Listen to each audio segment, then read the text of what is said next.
Assalamualaikum warahmatullahi wabarakatuh. May the peace, mercy, and blessing of Allah be with you. Hello everyone, how are you today?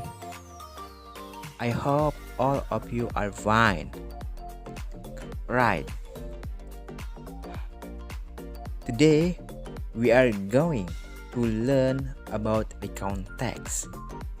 But before we get started, oke guys, hari ini kita akan belajar mengenai recount text. Tapi sebelum kita belajar, marilah kita berdoa terlebih dahulu. Berdoa, tenang, dimulai. Berdoa selesai. Alright everyone, last night my father told me a story. He shared his vast experiences when he was a child. It was such a nice story. Have you ever shared your experiences to the others? Do you have an unforgettable experience in your life? Let's share about past experience. Experience means knowledge or skill gained by doing or seeing things. I'm sure all people must have experience in their life, whether happy, sad, bad, or embarrassing experience. In this chapter, we are going to learn about recount text.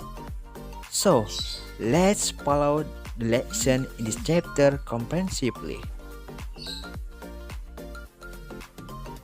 Recount text.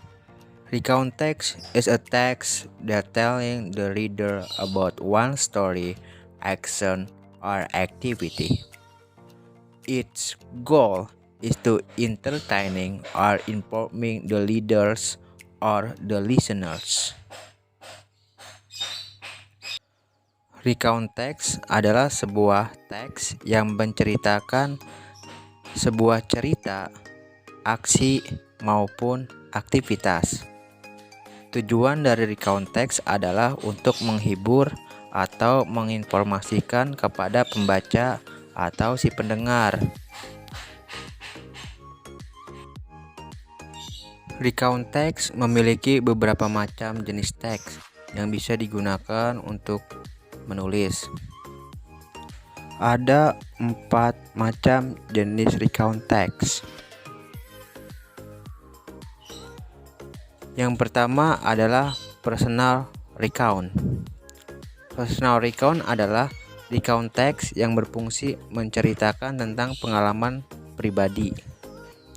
Yang kedua adalah factual recount. Factual recount adalah recount text yang berfungsi untuk menyajikan laporan peristiwa yang benar-benar terjadi, seperti laporan percobaan ilmu pengetahuan ataupun laporan kepolisian. Dan yang ketiga adalah imaginative. Imaginative adalah jenis recount text yang berfungsi menyajikan sebuah cerita imajinatif. Nah, biasanya cerita ini berdasarkan imajinasi dari pengarang. Dan yang terakhir adalah historical recount. Nah, jenis recount ini yang membahas tentang sejarah yang pernah ada, seperti 10 November. Baik, dari keempat jenis recount text yang sudah saya sampaikan, kali ini kita akan membahas mengenai personal recount. Teks yang menceritakan pengalaman pribadi. Recount text have generic structure. They are divided into 3 generic structure. The first is orientation. Orientation tells who was involved, what happened, where the events took place, and when it happened. Jadi recount text itu memiliki susunan umum. Yang pertama adalah orientasi. Orientasi menceritakan siapa saja yang terlibat dalam cerita, apa yang terjadi, di mana tempatnya, dan kapan kejadiannya. Itu yang dimaksud dengan orientation. The second is events. Events is to tell what happened and in what sequences. Di tahap kedua ini, kita dapat menyampaikan atau mengisahkan kejadian yang terjadi. Penulis biasanya diminta untuk menulis ceritanya dalam urutan kronologisnya. Seperti in the first day and the third or the last, reorientation consists of optional closure of events or ending. Nah, yang terakhir ini merupakan tahapan pengulangan pengenalan yang ada di tahap pertama.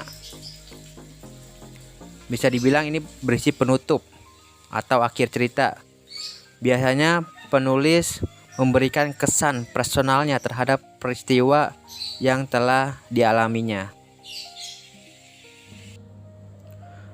Recount text memiliki ciri-ciri sebagai berikut.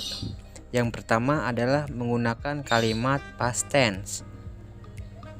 Contohnya adalah my friend and I went to Jogja.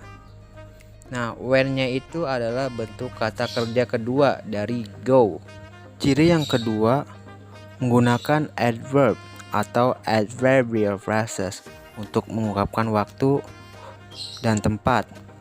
Contohnya adalah last month, last week, last year, in Malang, in Jogja, in Jakarta.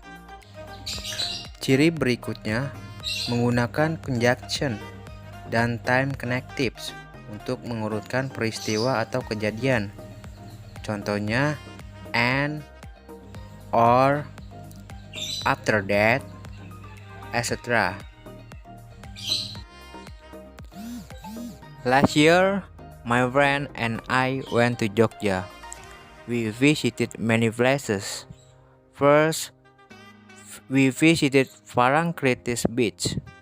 The sun shone brightly and the scenery was very beautiful there. We felt the wind blew across to us.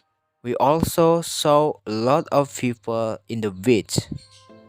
There were many birds flew on the sky. Also, there were many sellers who sold many kinds of souvenirs. Second, we visited Gembira Loka Zoo. We saw many kinds of animals there such as monkey, tiger, crocodile, snakes, etc. We looked around in that zoo and also took picture of those animals. Then we felt hungry, so we decided to go to the restaurant. As soon as we finished our lunch, we decided to go home. For me, it was a very beautiful day. We really enjoyed and I hope I could visit Jogja again. Thank you. Baik, sekarang tugas kalian ceritakan pengalaman pribadi kalian. Tulis tangan sebanyak 2 paragraf. Oke. Mungkin itu aja pembelajaran hari ini. Kurang lebihnya mohon maaf. Assalamualaikum warahmatullahi wabarakatuh.